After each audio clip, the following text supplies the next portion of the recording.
شرعی مسئلہ ہے، اگر ایک ہی ذہن رکھنے والے، ایک ہی مکتبہ فکر کے لوگ ہی آپس میں تقسیم ہو جائیں،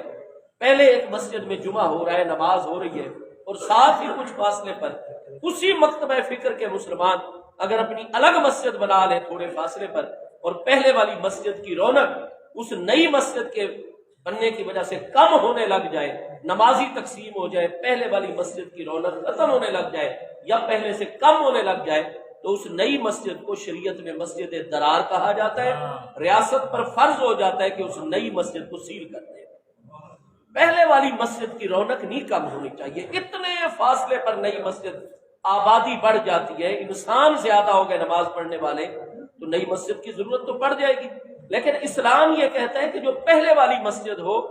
نئی مسجد اتنے دور بناؤ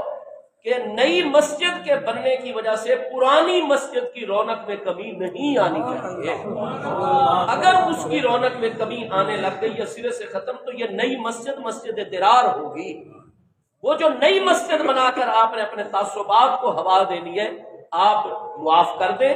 صلح و صفائی کی طرف آ جائیں، اور جو پیسہ آپ کے خاندان اور برادری نے نئی مسجد پر لگانا ہے وہ اللہ کا قرب پانے کے لیے غریبوں مسکینوں کے اندر آپ خرچ کریں۔ اللہ تعالیٰ کے کئی گرے ہوئے بندوں کو آپ اٹھا لیں، ان کو نئی زندگی عطا کرتے ہیں۔